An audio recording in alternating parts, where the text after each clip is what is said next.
ᱱᱤᱛ ᱫᱚ ᱛᱷᱚᱲᱟ ᱡᱩᱫᱟᱹ ᱢᱟᱪᱷᱟ ᱠᱟᱛᱷᱟ ᱛᱤᱧ ᱠᱩᱞᱤ ᱡᱚᱝ ᱠᱟᱱᱟ ᱚᱱᱟ ᱫᱚ ᱦᱩᱭᱱᱟ ᱟᱵᱚ ᱥᱟᱶᱛᱟ ᱥᱚᱢᱟᱡᱽ ᱨᱮ ᱯᱟᱹᱦᱤᱞ ᱢᱟ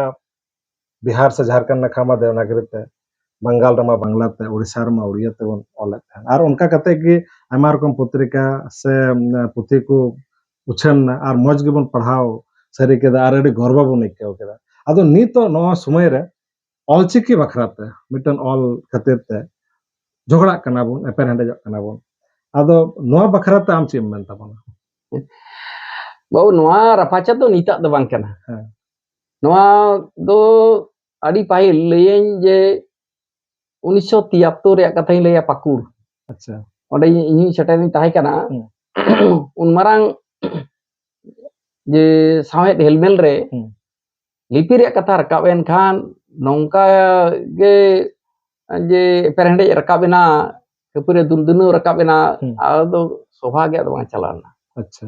बातिल उतरेना उन खोरी नेल कदा आदो ओना दो ऑलचिकी जौन पसनाव चलाक कना आर मिद ओना दो बांग कुसी ओना दो बिना काट गया मेना खान गया आदो ना पश्चिम बांग्ला सरकार तो ऑलचिकी दो 79 1979 रे नीतिगत भावते हुई जागे ओना दो बताओ किदाई आ नीति सरकार पश्चिम बांग्ला रे दो संताली ऑलचिकी ते स्कूल कॉलेज यूनिवर्सिटी पढ़ाव को चलाक कना बांग्ला लिपि हो मेना मेनखान सरकारी दो ओना हम मिटे मेना हानते जदि वन मेला साहित्य अकादमी दिल्ली ओंडे हो जहां एडवाइजरी बोर्ड संताली उनको को गोटा कदा ऑलचिकी ते आ पुथि को छापा कना एमान सिरोपा को नेतार मा ऑलचिकी चेतान रगे को एमेदा एटा लिपि रे तो जहां तीन भागे साहित्य कान रहो ओना दो बाको एमेदा संताली आदो ताहले आदो रपाचा दो जे भिन्न मत तो ताहे दाड़े गे मेना कदा इना सरकारी जहां को सरकार जहां हताव कदाय स्वीकृति हताव कदाय ओना तो बताव होय तको अच्छा और जहां को इन मने किछुटा दो अब हो उथड़ा ᱧᱚᱜ ᱜᱮᱵᱚᱱ तर्क तनाजो कना तेया जुग रे नोआ डिजिटल जुग रे लिपि खन लिपि उचर दो चेत हो बांग कना चेत गे बांग कना नितो जहां जहां नोंते बांग्लाते नोडे छापा कना बोताम लिन गोट का खनी ऑलचिकी गोट कना अना जहां दो नोंकाते नेलो कना नो जे नुना पाहिल जहां को रोमांते छापाना हड़ कोरेन मारे हपड़ाम कोरे कथा चोटराय देश माझी रे कथा मा हड़ कोरेन मारे हपड़ाम कोरे कथा हड़माव अतु नवा को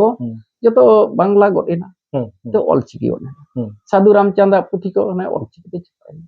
नारायण सोरेन तोड़े आषाढ़ बिनती देवनागरी ते कना तो ऑलचिकी गोना लिपि दो बदल दो तीन घड़ी मेनका साहेद दो बांग सिरजा साहेद दो मेनचोट दो बांग हिया नारायण सोरेन जहां ओलटो का ओना दे देवनागरी ते ऑल कदाय ओना दो साहेद कना उनका ओना लिपि उचर गोट का ऑलचिकी जदी बन मेना से बांग्ला बन मेना ओना दो तीन घड़ी समय लगा आदो ओनाते इंदो साहेद चेतान रगे इंदो पतियो इन दोया जोरिन जोतो लिपि तिया गिन पढ़ावा मेन गानवा उड़िया दो बइन दाड़ेया तो एनो उड़ीते जहां को हेज लेना उन समय जदुमणि बेसराय ताहे कना गाते उनी ओना को बांग्ला का कन थाने आदो नोडे जहां को छपा का उड़ीसा रेन को हो मनी मने नेपाल रेन को और जे झारखंड रेन को बिहार को नको को बांग्ला रेन को होय कना इनके नुना नो पुथि को मेना न मैगजीन को आको को कोला इन कोल का इन सला सगई तो भागे गया आदो नितो होय कना ओना दो ताहे दाड़े गे कथा रपाचा ओना दो ना ओक्तो लगा गया एनहो इनी मोनेया जे उनका बांग खपुरियो कते ऑल माको और छापा सदर माको दिसम हर गे ना को गोटाया पाटा को पढ़ावा जोर कते तो बांग चला नो जे न पुथि को छापा कना जे पढ़ा हर जदी बाक को पढ़ावा बांग जदी को हतावा ओनागे उनका गे दोहोय ओना मारांग दो ओना नेल हियो चिकल के दिन सेटेरवा इन चिकल कता सेटेरवा तेतरे बांग्ला लिपि ते ओडंग कना मेनते ऑलचिकी बाले कुसी उनकान कथा दो बांग कना नितो नोआ जदी निति ऑलचिकी दिन छापा गोट का पढ़ावाय कोय तीन हर ओना को पढ़ाव दाड़ेया और जदी बांग को पढ़ावा तार नो जे तीन छापा इदे पुथि दो मिदाइन छापा केदा ताहेना मेका मैगजीन दो इन आरो तो छापा इदी हितिया चांदो से पे चांदो रे मिदा छापा इदी हितिया चिली हम बको हतावा से ताले इदी चेनिन चिकेया नो को मिटन बेपार रा मूल कथा दो ओकोय पढ़ाव एदा तीन हर को पढ़ाव एदा पढ़ाव दा पढ़ा जहां को लगी नहीं ऑल एदा हम्म, जहां को ट्रेन मैसेज सेटर हम्म, सनिंग कना ओना नोय को आइमा लेकाना मेना अदो इन मने का दे जहां को ऑल एदा ऑल चो को चा बन बतर चो को बतर चो को, जे ऑल को छपाई को चिकैना सरकार बेनाया एकेडमी को बेना जे ऑलचिकी कान ऑलचिकी ते होय चोसे से देवनागरी ते अदो तो बा सरी कथाम लय तबना ओना दो जिसे नित हो बोले संथाल ना दो बइन गालमारा कान तबना एटा एटा जहां अब भारत रे बन पढ़ा कना डॉक्टर कान से इंजीनियर कान से मिटन वकालत रना माने एलएलबी रना कोर्स कान से जहाना उनका गे अदो सब में इंग्लिश ते सरी कथा नवा कना हिंदी से बांग्ला नवा दो होतो माध्यमिक हबी चला कना से जैसे भी चला कना चौथा भी तो बांग चला कना अदो अबो हां अदो अबो नवा को किताब हो जब इंटरनेशनल समय रबन इदिया माने लेवल रबन इदिया इंटरनेशनल लेवल रे ताहले तो इंग्लिश ते तो ऑल होय तबना ताहले ओना को बन विरोधा तो बांग चला तबना आर ओना जायगा रे एटा हर दिसम हर पढ़ा तो बाको पढ़ा दाड़े ये अदो ओना मतो ना बहु आरी मारंग कथा कम लई केदा नोंका रे जे बांग्ला मेना कदा हां बांग्ला मिदन राज्य मेना कदा पश्चिम बांग्ला जतो गे बांग्ला एंते नुकु हो को पढ़ा कना को जतो गे बांग्ला को पढ़ा कानते कोई दो अंग्रेजी को पढ़ा कना डॉक्टरी को पढ़ा कदा इंग्लिश ते इंजीनियरिंग पढ़ा इंग्लिश ते पढ़ा कना बांगाली कना अदो ओना दो होय दाड़े गया संतार गिदर गे जतो जे संताली को पढ़ावा बांग नितो गे मेडिकल जहातिन वन मेन से ओना को टर्म ओना को अनुवाद बन डॉक्टरी को इंजीनियरिंग को ओना देन संतार ते अनुवाद ओना तो तर्क रे कथा होय दाड़े गया मेनखान ओना को दो समय लगा इंग्लिश तो इंग्लिश जागर के तहना अड़े अड़े सराव आदो मुझे कथा तो नियन मेना मिटन सासापड़ावी लेकाते नो समाज रन हर चित संदेश मा को ये संदेश मा ऑल चेतन ते गे यहाँ को तेहिया भी ये सासापड़ी कथा से एडिटोरियल ऑल करा तो इरे मिटन गाते ओनाई मेनदा जतुन छापा सदोरा अच्छा और गोमस्ता प्रसाद सोरेन हो अड़ी दिन खने मेनेट तहन तेहिया जहां तीन ए एडिटोरियल ऑल कदा जहां मैगजीन रे ऑल का ओना को जदी छापा सदर होयो ओंडे गे संदेश तो मेना और तो मेना जे इन सारा दिन गे इन दो भागे धार गे इरा पतियो जहां दो पॉजिटिव जहां को मेना भागे धार गे आरो चिकते भागे हियो संताली पारसी तेहि नोआ ठाव रे सेटर काना अबो दिसम रे मा तो नोडे स्कूल कॉलेज यूनिवर्सिटी रे पब्लिक सर्विस कमीशन रे डब्ल्यूबीसीएस जहां को अब कमी असुलो लगी तो जहां को मेना का दो जतो ठेन संताली सेलेक्ट कना भारत बाहरे रे तो नुना गान दिसम रे गेलबार गोटेन गान दिसम रे तेन संताली चेतान रे जे चर्चा से जहां को ना रिसर्च खना भाषा तत्व चेतान रे ये नोय अमेरिकन मिशिगन यूनिवर्सिटी खन एहब कते जापान रे टोकियो क्विटो हांडे नॉर्वे रे ओस्लो कोपेनहेगन डेनमार्क रे कोपेनहेगन यूनिवर्सिटी फ्रांस रे टूल्स यूनिवर्सिटी ज्यूरिक जर्मन रे ज्यूरिक यूनिवर्सिटी नो जे सासेक यूनिवर्सिटी इंग्लैंड उन जे बांग मडे दवा अदो नोना नुंका नुना गान के कामी चला कना एकेन संतार तो बांग नुना को धुरो कना को अबरन जेनी पीटर एंडरसन तो कोपेनहेगन रे जहां कामी कान तबना साउते फ्रांस रेन डॉक्टर मारिन करिन मैडम अड़ी उमेर हुई कानता टीओ बोर्डिंग ताइनो जे नुना भागी कामी तो फसी खान मेनगा डॉक्टर मारिन करिन उनी मैडम साउते नुई अमेरिकन निसन चोक्सी मेना मा जापान रे उनिसी मान नुको कामी कान को नो तो भागे पहटा नुको को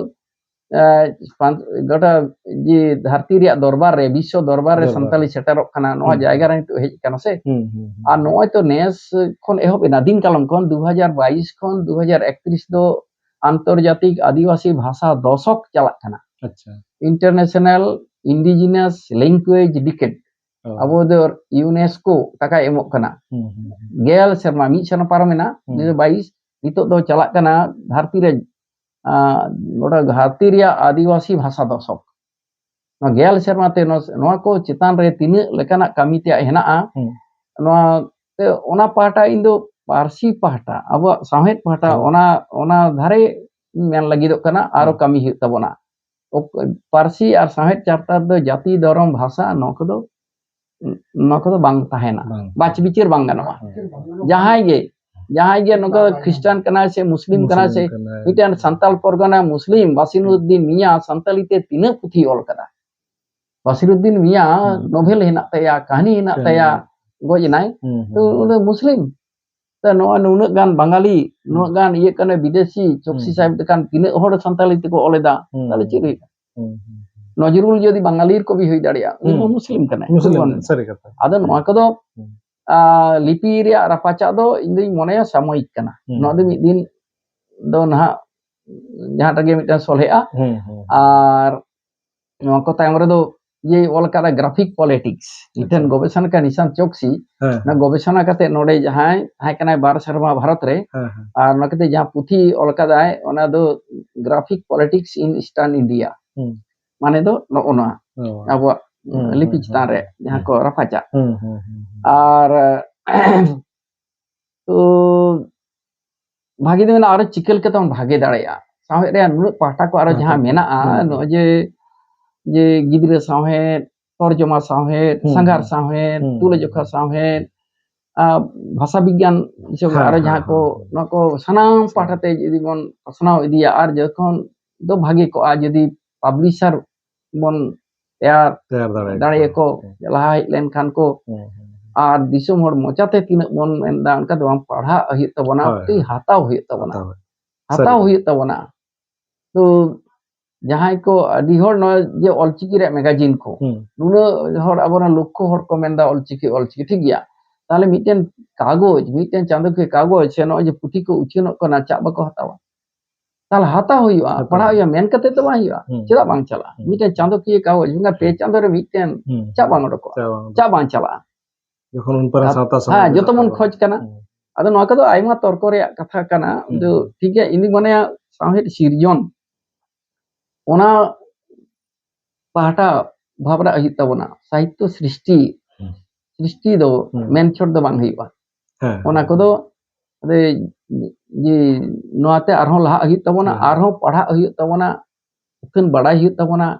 এপএম চাপাল হইবা এটা সাহিত্য चेल का थीम बदलो kana चेल का को चिकाई दा को को पाठाते एथन kami tiap menak tabona आजम के देबन मान महादेव हांसदा আর উনিয়া পুরো জীবন ডাহার इसके बाद नवा संथाली साहित्य रेना हारा बुरु उन समय रेना सुख दुख कथा कहने को मानतान नवा कुम लैके तबना अभी सरहाव আর যেমন নৌকা গে লাহাসে আরহ সাপড়াও থেকে তেহেন তাবন মে ইদি তাবন মে আর नवा दिस हुदिस डाहार आरहो लाहाय ताबन मा आर ओना साव सावते आम अडी मौज तहन ताबन मा अडी हरियर आर जियर तहन ताबन मा आर जहां कलमेम साब आका उन दिन खन जेमन ओनारे सियाही बांग चाबात ताम ऑल तिगिनम तहन ऑल तिगिन तहन आदो निया को आस कते गे अमथन अडे जोहार बाबू आपे सनाम को जोहार जे अपनारा कथा होठेन लई दो मेन को बांग ठीका लई बड़ा दो ado enho ape kuli kidinya nye kata inti lei keda pasik khan do lei barti kidain lei badik gat khan ha disong ten kein koya ari men ka je noa no miten pahta do kana je onoliye ko bhabna noka bhagi pe chutu kan tabona nokan ko noa ho samet reya miten kami ge kana samet reya nagam jahan bon mena one re miten his kana तो छुटू kan tapan pe nung sain khon pe hej kana nore ye kate harket saset kate nore pe hej na kata pe kata epem chapal hoina adi kusi na ar nongkan kami hora tongge tahen ma aro etak ko salak nongka ge hoi di ma daren kan noa ko ho je disong hotel noa ko sande seter tawon pe nongkana kami Sar ko sagun ko mana salam ko charhat ya. Johar.